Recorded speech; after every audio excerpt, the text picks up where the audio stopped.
Namaste and welcome to this episode of the Thursday Thoughts. Yeah, today we are going to discuss the enigma called India. Yes, India always in the headlines, hits the headlines as always. April, towards the end of April, UN reported that the population of India, yes, we are talking about population of India, would be 142.87 crores and thus overtaking that of China. Reported population of China is 142.57 crores. So India today is number one as regards to the population. The most populous country in the world is concerned. Celebrate? No, I'm not sure. We are not going to celebrate. We didn't even.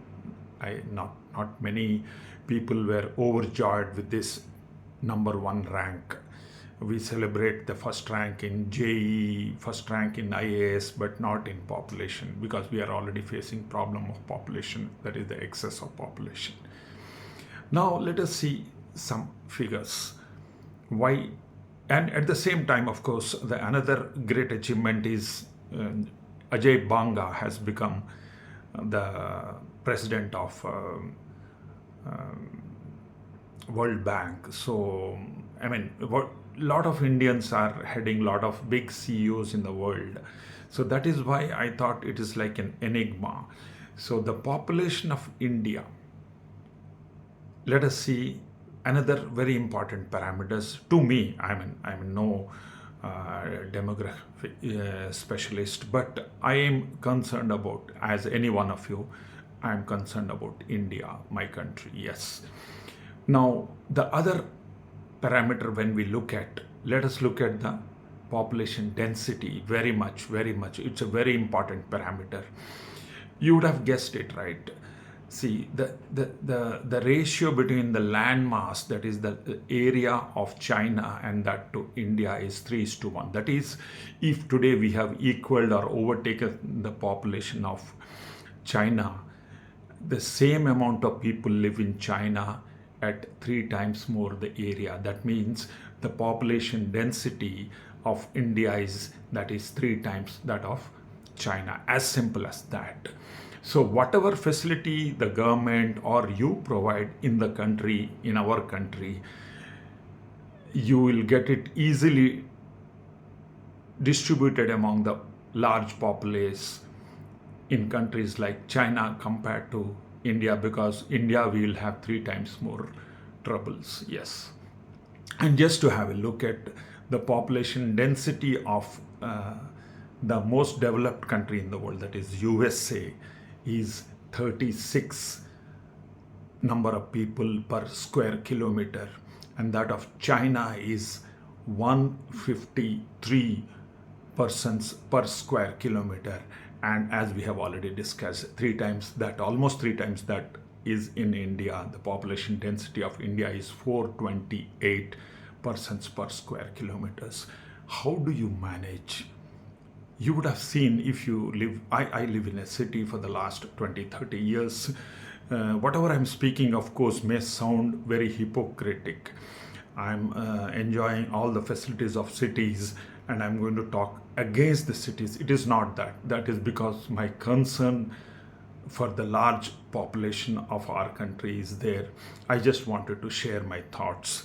So kindly don't get me wrong. Okay, that is sort of a warning I want to give, and a request. It's not a warning, it's a request. Don't get me wrong. I don't mean to tell that I will enjoy all the facilities and let the problems be solved by everyone else. Yeah, if you look at the planners of India, since the independence, 75 years, Azadi ki Amrut Mahotsav is going on, and we have got targets till the 100 years are complete in 2047, that is 2047.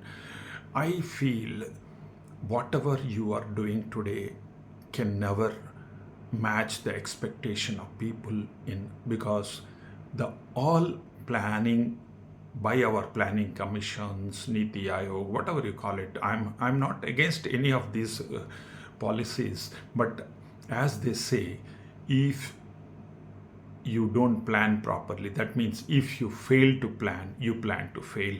And that is what is happening. I remember a long, very long old story about the metro. When the first time in the history of India, the metro was to open in Calcutta, in the city of Kolkata or Calcutta, there was a report I came across which said that instead of solving the traffic problems, probably the metro will add to the traffic problems because it has taken so much of time. Thanks to the agility of the people involved in the infrastructure development of India nowadays, we are getting very fast infrastructure development. We have got beautiful roads and beautiful infrastructure buildings.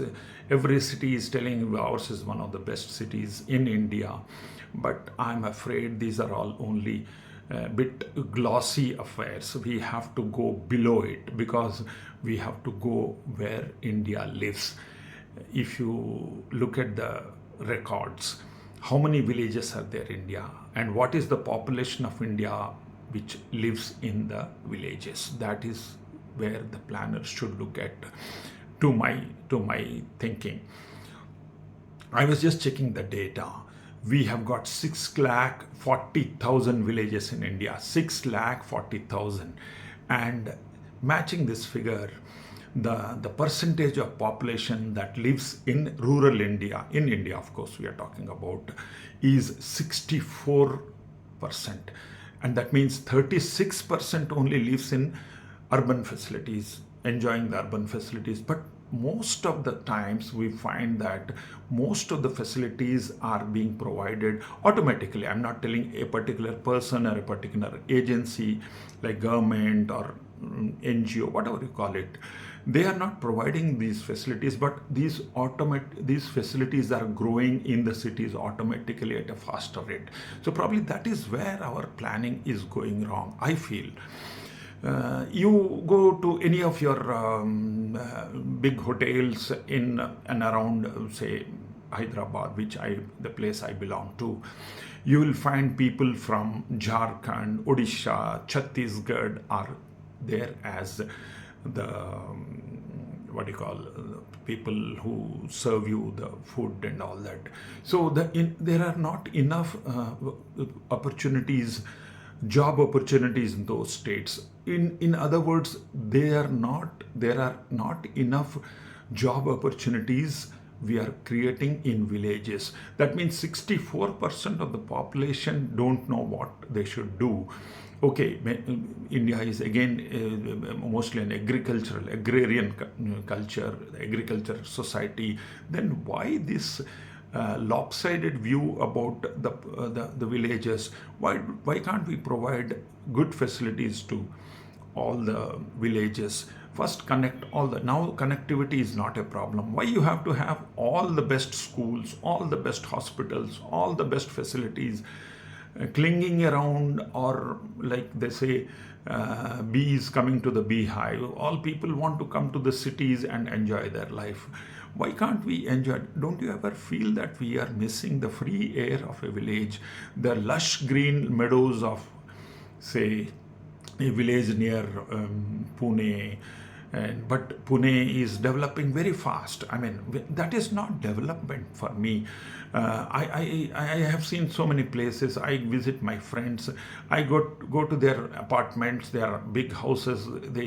They are living in probably the best houses possible on earth, even beating the best in the USA. But unfortunately, the approach road to their apartments is absolutely in a horrible condition, and that is where the planning is going amiss. We are building expressways, highways, skyways, and express trains, super fast bullet trains. All that is fine, but kindly let's not neglect the life, the heart of this country, which is still in the villages. So we will do a great job if we can concentrate more on the population of 64% that lives in the villages. Let us give them the facilities. Let us try to provide them the facility. Decentralize all the cities. Make sure that you are providing all the facilities in villages. And let us see why people will run away from their own house, ancestral properties of their villages, and come to cities. not many would come, because we are already feeling that we are missing the village sceneries, the village greenery. Then why, as a basic human beings, we want the best of nature? So if we want best of nature, it is still available in villages rather. So let us concentrate to build villages anew. That is, I will say, gaon chalo abhiyan, GCA. Yeah, let us all start moving to villages. I have a dream, if I can spend rest of my life in a village, now that I am retired. I have lived my life, but that doesn't mean that I have lived selfishly my life and now I want to tell everyone, let us all go to village. If we provide villages with all the facilities of a city, definitely we can find that the cities are not over congested. You go to any of the shopping complexes, my father-in-law always says, "Abba, you want to go to that place, there is no parking lot." So these are the problems, and I have seen this also. I have heard about this in all other big countries, all other big cities. So the city planning as it is wrong. If you go back to the history pages, we have studied that the cities of Mohenjo-daro and Harappa, the Harappan culture had along the road, the drainage system. Never there was a problem of water blocking, of water logging, and water jamming the roads. But why are we depriving ourselves or our children from good roads, good drainage system in cities? That is because cities have become absolutely congested. It is, I mean, bursting everywhere, not only in seams. The cricket ball, when you hit more, it bursts in the seams. But the cities nowadays are bursting everywhere. It rains a bit in Bhubaneswar, there are flooding of the roads, and you get water under your beds in your bedrooms. I mean that is absolutely unthinkable, which is unheard of, and no city is spared of these problems. So I mean, it's just a thought. Can we have an abhiyan like Gaon Chalo Abhiyan? Let us all move. Now that connectivity is not a problem, we are talking to our friends and everyone through the social media, through the video linkage and all that. Let us make it stronger in the villages, so that 64%, and it can be reversed. I don't think it's a situation like now or never. I will never tell that, because I am an eternal optimist. I feel that it is possible, and it is possible sooner than later, if the movement away from the cities is started. Let us decentralize all the state government and government, like central government offices, away from the cities. Let's start building around villages. And why there will not be good roads to a village, and why there cannot be good roads to a locality by the side of your flats, which are 50, 70, 100 story buildings? There can be, because we don't want. We think that people will live the way they are continuing to live for the last 20, 30, 40 years. But I think we are only choking our lives. We are choking the lives of our children, our grandchildren. So it's never too late to start going back to the villages where free air is available. Let's get free air to breathe for our children, for our grandchildren, and for our thoughts. So with this small thought this Thursday, I pray God that God allows us to the nature's beauty or bounty in villages. They are doing a great job. The farmers in India are doing a great job.